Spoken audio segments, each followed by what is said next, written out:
Hello and welcome to another edition of the Eternal Journey. I'm the Resolves, and here we are for another Set 4 video, and today we're going to be taking a look at the Bulletshaper Rakano Midrange deck.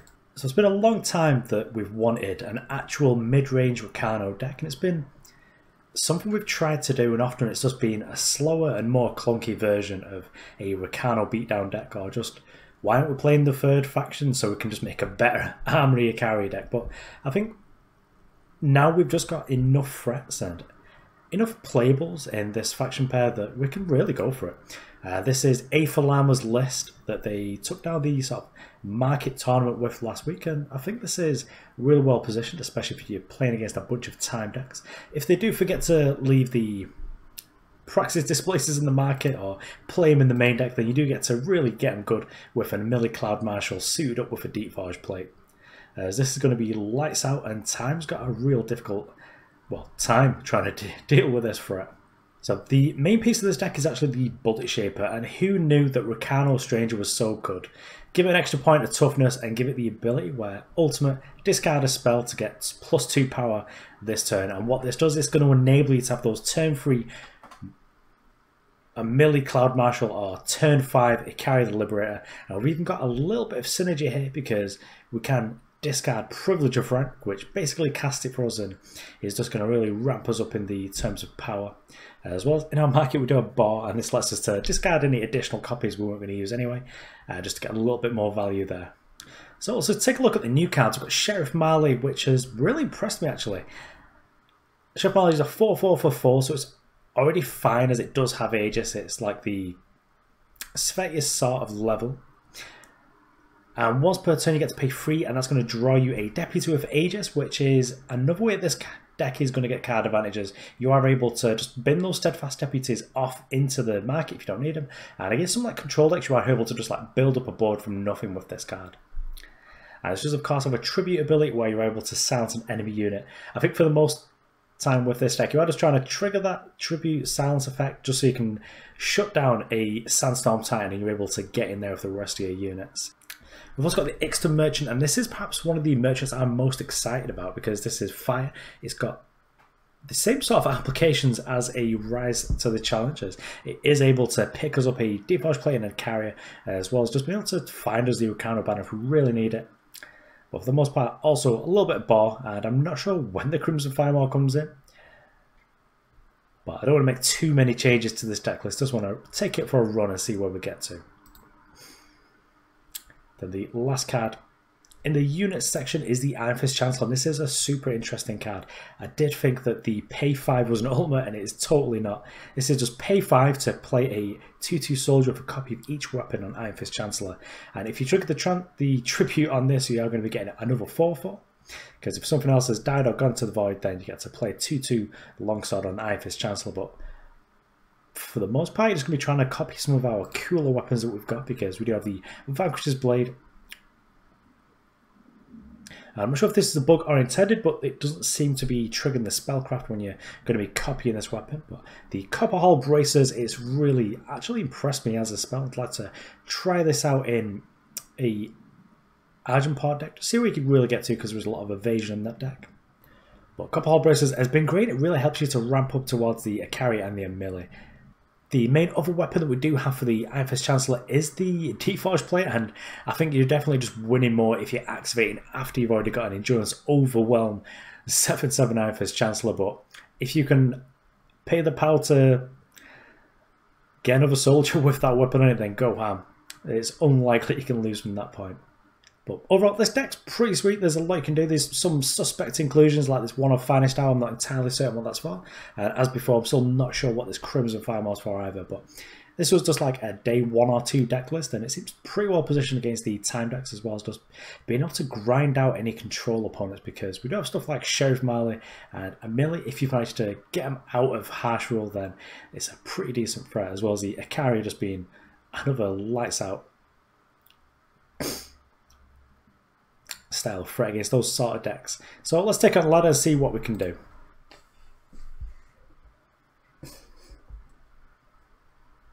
Okay, and here we are against the Server Destroyer. We've got no busted hand here where we can make like a turn 3 Amilli Cloudmarshal, but maybe Chancellor into Merchant's good. We do have the Merchant, which can dip into here and maybe even grab us a Crimson Firemaw if it's good.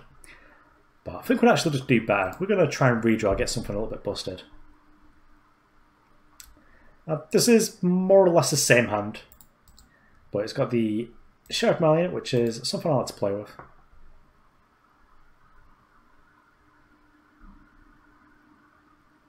Okay, so we've got a Seat of Chaos with a Seek Power, so could be playing against something like an Armory deck, or maybe even like a Stone Sky control deck.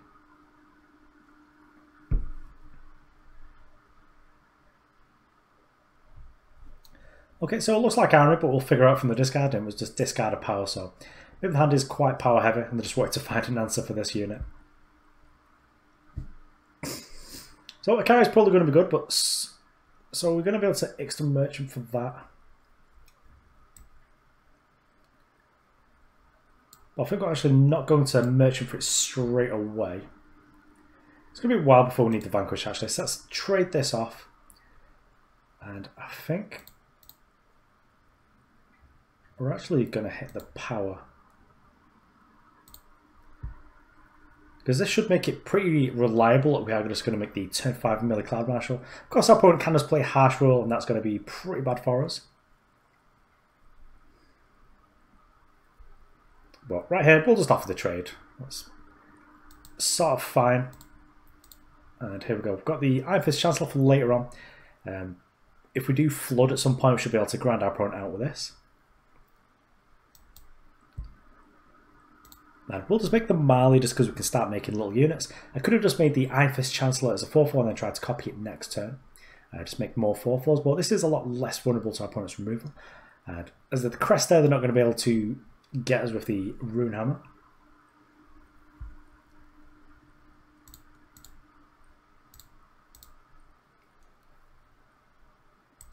Just get him for 4 here. Just start pumping out these little steadfast deputies.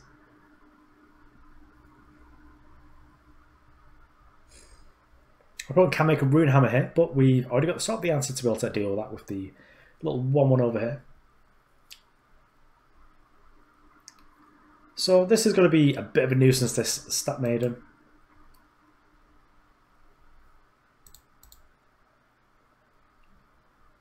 I think I'm sort of willing to do the trade here.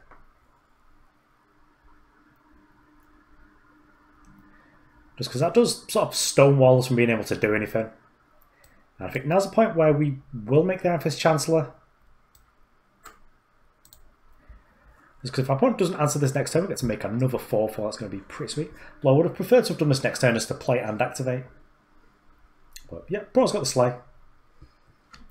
That's sort of fine. I think I'm probably... Oh, actually, let's do this. And I'm not going to cast Amilli this turn, so let's just play a Copperhall Blessing.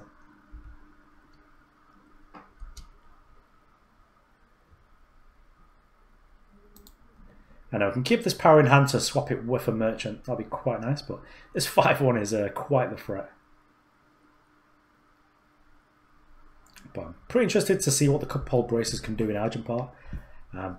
Sort of trying to figure out how to make that deck work.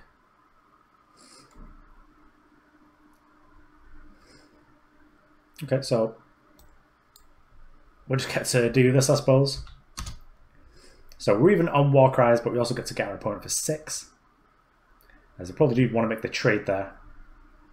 As this also gets hit on the ground. The Copperhall Brace is just such an interesting card. This is so nice. I mean, Colour Deck is a good card. It's going to help our opponent to be able to find whatever they want, and maybe that's the Icaria'd up weapon. But just cost power to use, yeah, it's a 9/6, so 9 power is a lot here. Probably not quite what we're looking for. Just get them for 1, I guess. So yeah, sort of locked into playing this Amilli. We'll also privilege a rank here. It's a little bit too late to be getting value off the Bulletshaper if we do draw it. Just get an extra card in hand here.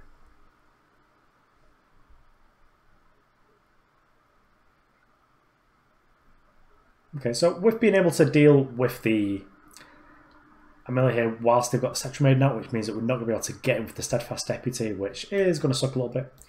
We'll actually just seek power here, grab a Fire Sigil out, just pass over to our opponent. They can turn the Statue Maiden into a real threat now, which is going to be a bit of a nuisance. No blocks from me, just going to try and block us from taking 9 with the Steadfast. And Infinite Privilege of rank is not what we're looking for. I just really would like to just find something like a Icaria just to be able to finish the game up. We don't have any harsh rules. Maybe if we did have like a Justice Merchant, that'd change things. My opponent's going to get it for 12 here and then an additional 9 over there. Well, I suppose we'll just take the 12. Let our opponent hit our Steadfast Deputy, and then if we draw exactly 10-10 Icaria, we get to win.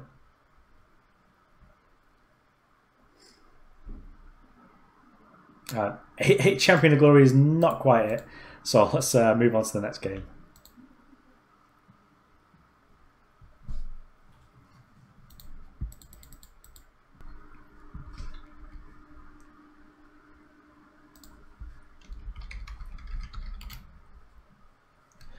Okay, well, first it's just an easy redraw here. Even though we do have the Bulletshaper Privilege rank, we do sort of need the Fight Stars to be able to get that kicked off.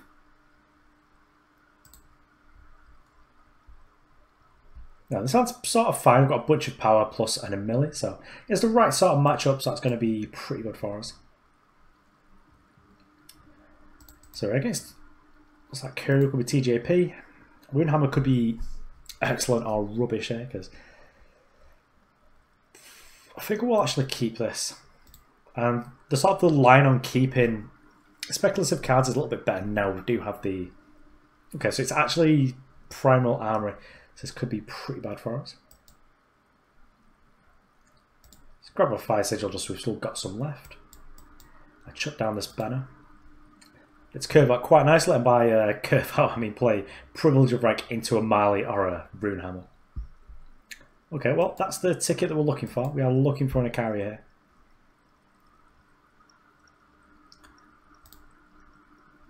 If our opponent doesn't play a weapon here, I might just Runehammer this. Because we do need to get rid of that before we could get to one of our opponent's weapons anyway. Okay, so our opponent has got a Runehammer here, which makes playing the Sheriff Marley a little bit awkward.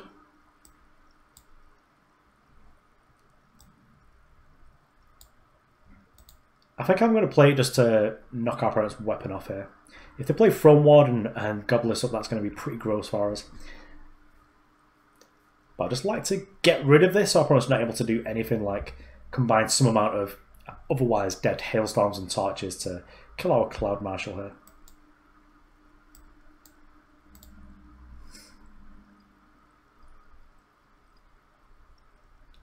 This does make it a lot easier to block. I mean, our opponent is Vanquisher now at Amilli, but without the Runehammer, it means that we could have actually blocked one of these 2-1s. And I think the play here might just be to, okay, Champion of Glory and Runehammer one of these down.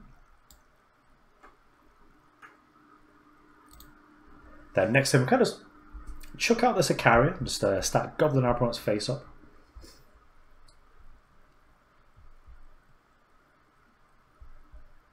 But it looks like our opponent's drawn a few too many Rakano Artisans here.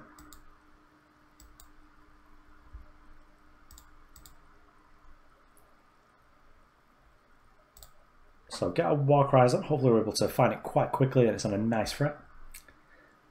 So this could just be telling us that our opponent's got our weapon. And I think we can just take the 4 here. Except this is just like a... Okay, so it's Hailstorm. So our opponent is just popping outrageous. Right, okay. I felt like that was a pretty clear indication from our opponent that what was about to happen was that 13-13 Ixta Merchant, that will stay on top of our deck. And I suppose it's best to try and close the door, get this Amilli down. The Vanquisher's Blade's probably not going to be very good here. But Icaria the Liberator is not going to be super excellent either. So I can block here. I think our Icaria is quite useful here. Yeah, we'll block here, just let our opponent get the Warcry. Rather train it, then next, so put our opponent in a position where they do have to actually That's a Vanquish, it's basically free here. I'm not playing another threat here. Let's go attack with my 7/7, my 4/8. I probably can still try and get Warcries going with the Icaria, but we will have the little 1/1 back to block.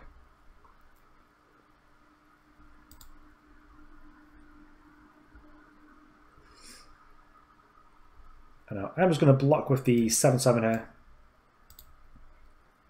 Just if our opponent's got a torch, they've got a torch, that's sort of fine. Our opponent is just going to be dead to this board anyway.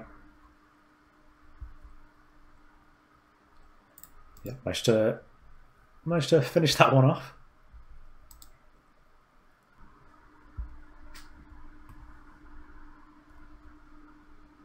Okay, here on the play, and this is stone unkeepable. Sadly, Bulletshaper isn't actually Rakano Stranger where you can just play it without the fire influence, so this is a redraw. Although that is otherwise a nice hand on the play. And we are a little bit weapon flooded here. Do need to find some sort of unit. So we are on the play with a Crest here. So probably going to bottom anything that isn't a unit, especially because that Justice Source can be fished out with the Copperhall braces. So the ideal draw would perhaps be like a Champion of Glory or a Bulletshaper. Pretty open to either. Now Scarpron's playing Feln here, so the Icarias are probably going to be real good here. Let's just develop our power base. We've got our influence of 3 of each, so we're in good shape really. The Copperhall Blessing part of this is probably going to be a little bit less exciting. Although it would come up if our opponent did have some lifesteal blockers where the opponent wouldn't be able to gain any life from it.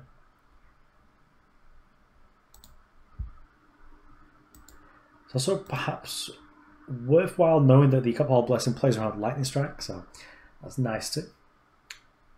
Though if our opponent is playing Feln here, maybe the Runehammer is actually good again because they could make plays like the Jotun Feast Caller.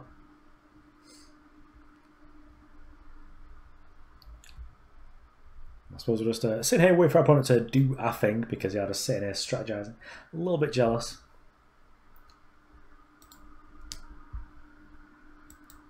But next turn we get to make a little 1/1, so get to go off there.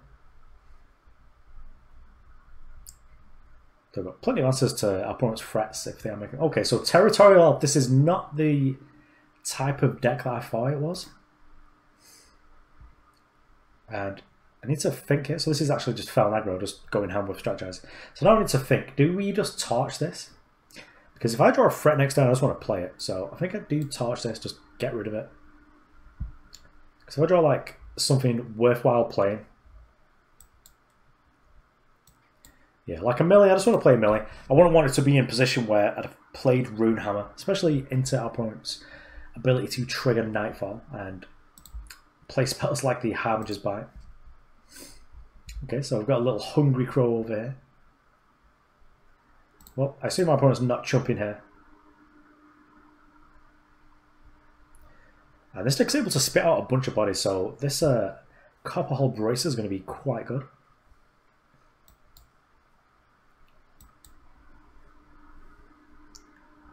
I suppose it's going to be... Our opponent can get to attacking and berserk if they're able to deal with the Valkyrie, perhaps with like a Vara's Favour or something like that, but sort of fine if our opponent's got like a Reckless 2/1, like they can draw as many 1-cost spells as well. We're just going to try and dead them with like a million bodies. And I'm actually sort of happy with how this hand's turned out. The opponent's Nightfall actually helped us out quite a bit. Although I know that GHP has been playing with some sort of like Feln beatdown deck. Okay, so just getting Territorial off a flying charge. Wow.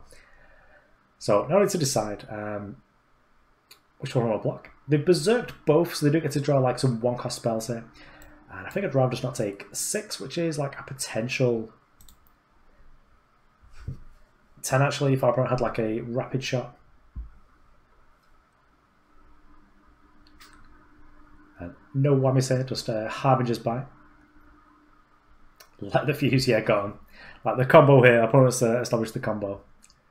Nightfall plus firebombs. So we've got a kill on pretty quickly actually. But I was going to make an 8/4 on the ground. It's just going to like draw and play a Justice Sigil.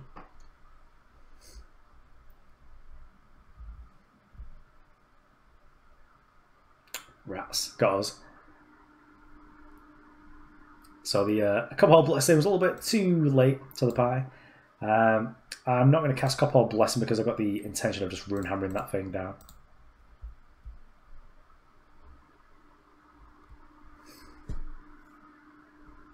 Also, having a 2/2 flyer in the air is still pretty nice, actually.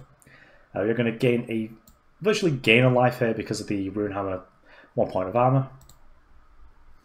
But also just having a 2/2 now against like whatever Scream nonsense they're up to is still pretty good. I could see us trading out this Vanquish for something like a Deepforged plate just to lethal our opponent. Or I did actually change it in between games. I put the Whirling Joe in here just because I can see more matchups where I'd actually want that. We do only have our opponent for 12 here, so I'd much rather just block the 4+ damage. Yeah, so if we didn't block there, we could have just been dead, actually. We're still taking 6 here, which is still pretty gross. Our opponent shouldn't have like a 1-cost combat trick to be able to finish it off there.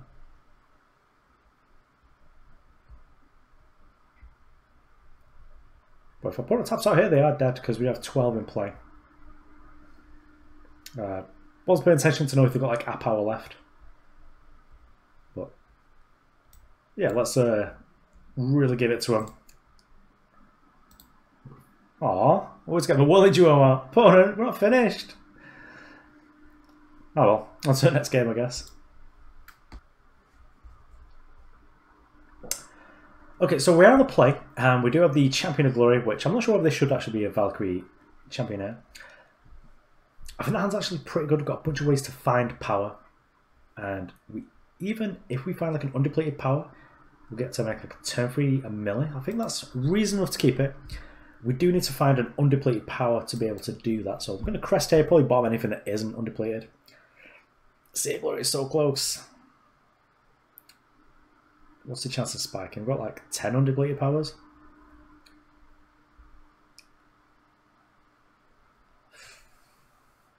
Turn 4 Amilli is still good.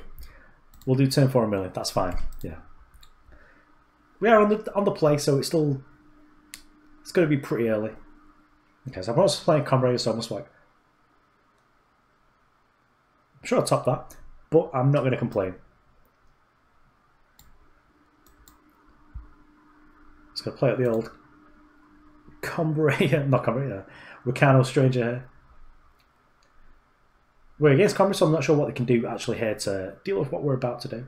So Teacher of Humility, that's cute. Let me sing you a song here though.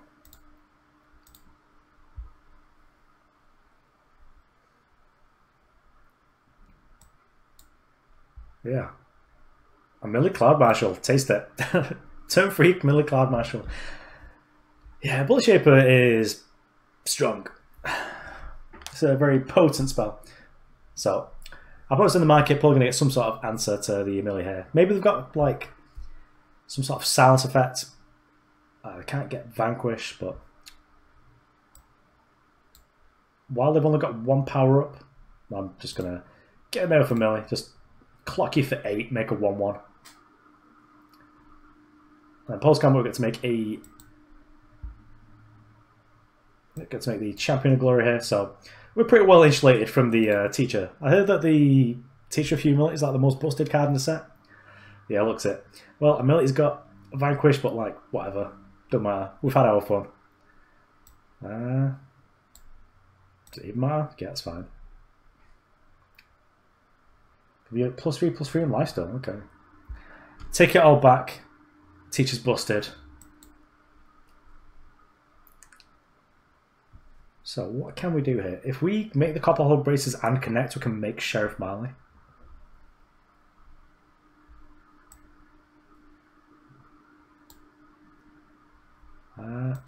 No, not really. I don't want to do that. Just going to attack for the 5. Goes up to 4. If my opponent deals with this, then I'll just go and get an Icaria.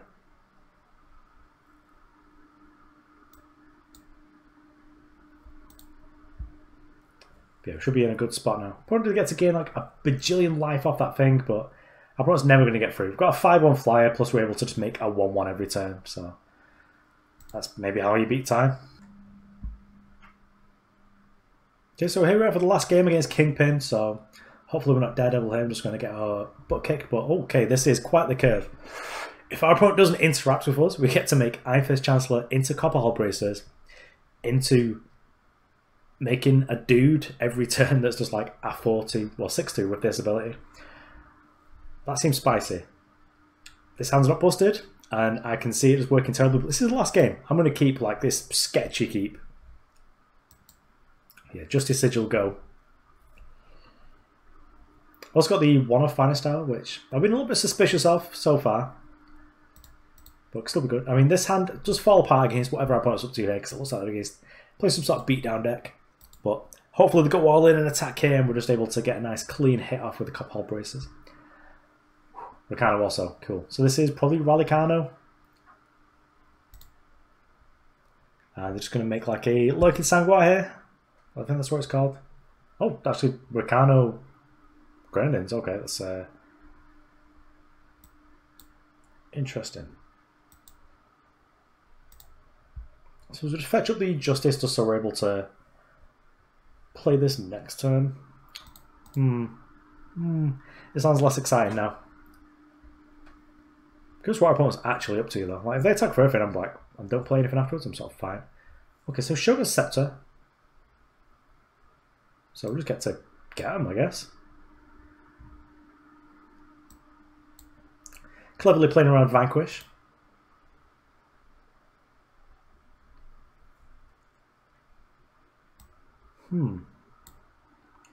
So Marley's going to be really good against this deck because not only she's an Aegis threat, she can just make 1/1s, which is going to trade for cards, which is good, but I'm also sort of tempted just to Copperhall Braces it up and try and get in there and get the power, but that's too greedy. We can double this guy up next turn. For now, just make Marley. We could have attacked in to try and like get the tribute to silence this, but I'm not too interested in that. I do need to consider that our opponent could be playing Rally here. And that attack sort of suggests that they are. So if we take 5, if they've got Rally, it's an additional 6, which is 11, which is actually quite a lot. But I think we could just not block here. Our opponent's got the Rally, yeah. So we got what for, but this way we get to start making like more impactful sort of board here, yeah. So I was going to make Steadfast Deputies just to make some chunk blocks. And now we should be able to go around our opponent and eventually be able to get in. So play around Rally, I guess.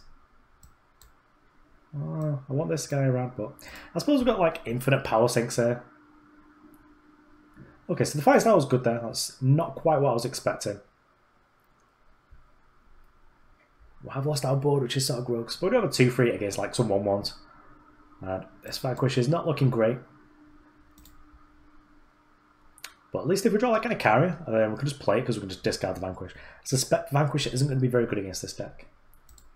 Where did the actual Rakano come from? Okay.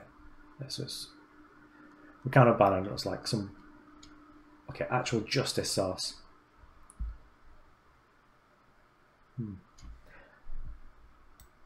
So I'm sort of tempted just to play the Vanquish Blade just so our opponent doesn't get to play Torch, but then that leads into our opponent being able to have Vanquish, which is a bit tough.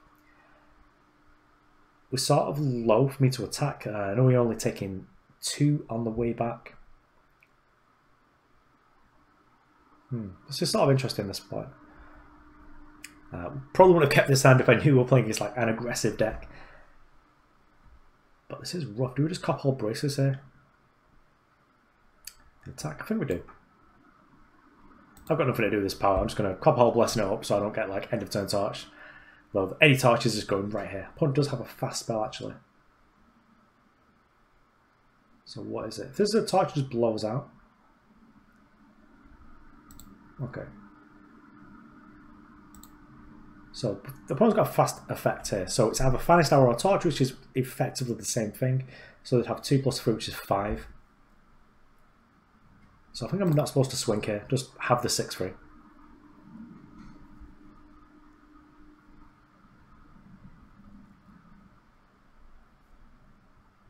The opponent had the Torch to snap it off, so it must be the Finest Hour and they're trying to get us in combat. Yeah. So we do trade 2 for 2 here because we trade like Granite plus. Okay, so it's Strength for the Many. That is a card that's going to gradually get worse. We're not getting anywhere here, just like mono Vanquishes. But at least if our opponent makes an Icaria, we get to kill it. Well, let's get out here, Vanquish, and then you get to see the power of the Whirling Jaw. I did switch in the Whirling Jaw for the Crimson Firemaw.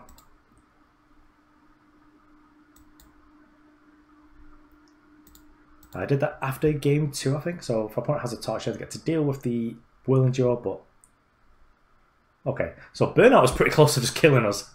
So I'm pretty happy that our opponent used it there. But we've got a way to go here. And yeah, we can just do this. Just W for 5. We do take the 1. But I think we just need to clock our opponent real good. Our opponent can also be playing Whirling Jaws too, which is sort of nice because we do have the torch to answer it. Ruthless Stranger's sort of fine. Probably going to end up trading this Vanquish off again though. And yeah, so our opponent's up 2. We could just, yeah, we'll torch. If our opponent's got another one, I'm happy to just use the other torch just to sort of trade for our opponent's combat tricks, but they didn't have one.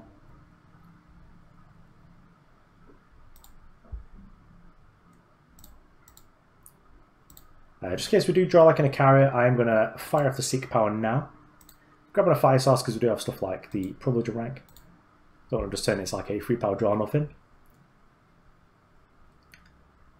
Well, Ticking Granite is going to be 3 damage to us, so we will be dead to a torch, which is sort of gross.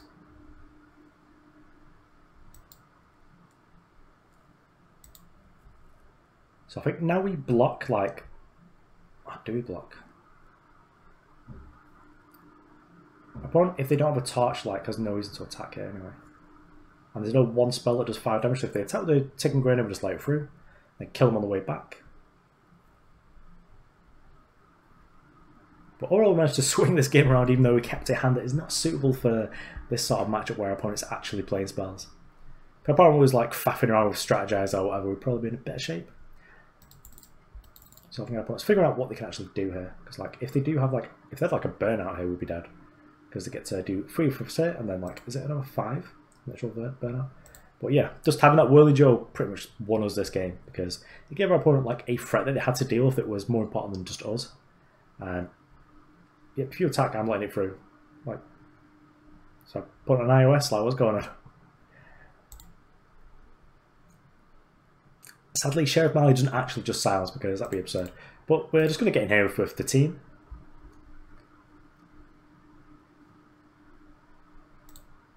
Yeah, this is fine. So, do we get to respond to this? Yep. So, we get to blast our opponent before the Ticking Granite gets to resolve. So, that was a tight one. Probably shouldn't keep such loose hands. That's a lesson to me. A for Llama does it again. Breaks the format. Second day in, makes the best deck I've ever seen in my life. But for serious, this deck sweet. I was saying in the sort of intro that I was excited to see an actual Rakano midrange deck. It's something that we've wanted for a long time. And this isn't just an Icaria deck, it's got a lot of stuff going on. It's also got like the busted openings of just make like turn 3 Amilli because you do have the Bulletshaper, which is not just Rakano Stranger. This is a very powerful card, especially with the ultimate of discard a spell. Just rituals you up, and we do have sort of value from it because we do have the Privilege of Rank. And in some matches, as you saw in the last match, what we were playing against whatever that Rakano Grenadines deck was, Vanquish wasn't good. So if we did put ourselves in a position where we wanted to be up on power, just trade the Vanquish just to speed up your game plan, because for sure in those sorts of matchups, then just having an early Amilli or an early Icaria is good enough. But overall, we've got some sweet tools, and I'm actually trying to figure out where to put these cards like the Vanquisher's Blade, the Copperhall Bracers, and the Ironfist Chancellor. Where am I going to put those in an Argenport deck? Because that's where I feel like they would really shine.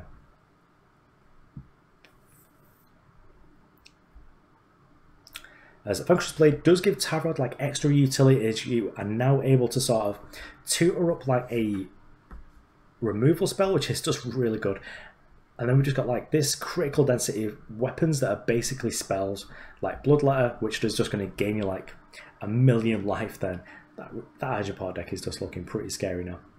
But yeah, I did change in the last minute. I changed the Crimson Firemaw out for a Whirling Joe just because I know what Whirling Joe was going to do. I wasn't really sure what the Crimson Firemaw was for. I assume that's for like Stone Scar Grindings or sort of self-sacrifice decks where you just need to fly over whatever the random gubbies is that got on the floor. But overall, this deck's been sweet. One full Hulk of approval. Thanks for watching. I've been That Resolves. It's been a beautiful game. Thank you very much. Is this like nightly builds for Eternal now? Like, what is this?